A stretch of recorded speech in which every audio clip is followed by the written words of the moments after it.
रामकृष्ण हरी. पैठणपासून 7 किलोमीटरवर दादेगाव जहागीर या ठिकाणी गोदावरी नदी दक्षिण वाहिनी आहे.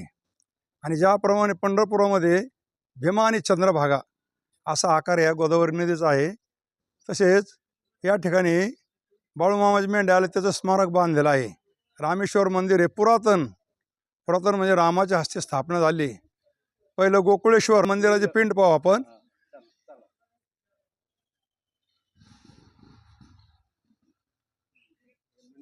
हे मंदिर आहे आणि गोदावरीच्या तीराला ठेकून आहे जवळच. तर आपण हे मंदिरात चाललेलं आहे पायऱ्या चढून.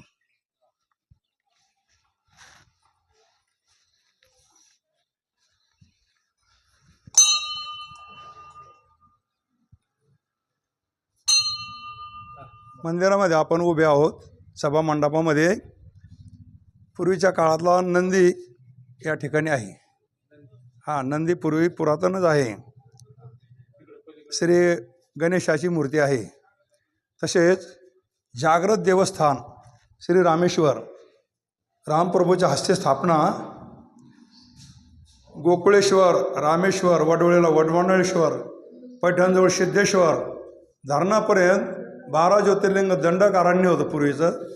या ठिकाणी रामप्रभूच्या हस्ते स्थापना प्राणप्रतिष्ठा आहे, ग्रंथात उल्लेख आहे. तसेच या ठिकाणी हे होतं पूर्वी नुसती पिंड होती, परंतु ते चेन्नईचे महाराज आले आणि त्याच्यानंतर हा उत्कर्ष झाला. इथं मोठं महादेवाचं मंदिर झालं, सभा मंडप झाला, पूर्ण 1 एकरचं कंपाऊंड झाले, झाडं लावले, सुशोभित. इकडे यायचं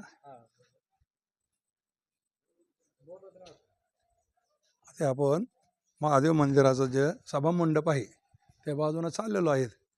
आणि आता समोरच हे गोदावरीमध्ये बंधारा, पाणी साठलेलं दिसतंय. रम्य असा परिसर आहे हा. शांत वातावरण या ठिकाणी.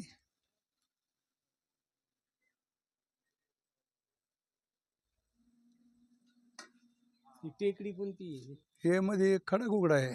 खडक हा खडक. आपेगावपासून पैठणपर्यंत 14 किलोमीटर हा बंधारा आहे KTR.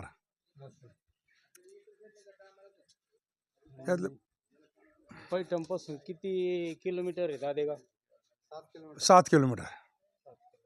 पहिले बोललो तुम्ही त्याच्यात. हा मोठा सभा मंडप आहे. या ठिकाणी प्रत्येक शिवरात्रीला महिन्याला भोजन असतंय. एकादशीला फराळाची पंगत असते, द्वादशीला पंगत असते. गावकरी ग्रुपनं काम करतात ते. तसंच इकडं स्वयंपाकघर बनवलेलं आपण चाललो. या ठिकाणी स्वयंपाकघर आहे.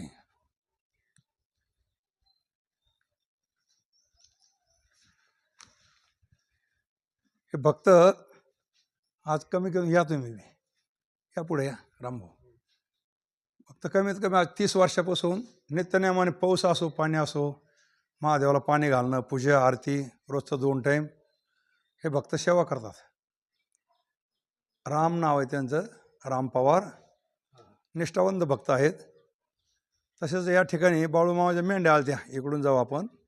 इकडून या ठिकाणी मेंढ्या बसल्या असताना एक मेंढी वारली, तर गावकऱ्यांनी त्या संत श्री बाळूमामा यांच्या मेंढीचं स्मारक बांधलेलं आहे. आणि विशेष म्हणजे मेंढ्याचा महिमा असा आहे, शेतातून जरी गेल्या शेकडो मेंढ्या असतात पण मालाचे नुकसान होत नाही, डबल उत्पन्न होते. असं हे महात्मा आहे बाळूमामाच्या मेंढ्याचं.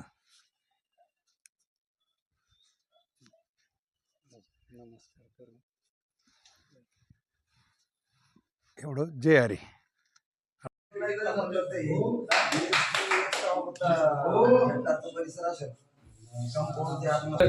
पिंडेचं बी महत्व सांगायचं. वेगळी पिंड आहे, जुनी पिंड आहे.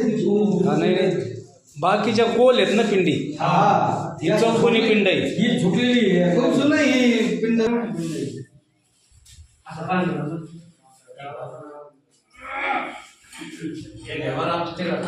हा हे काय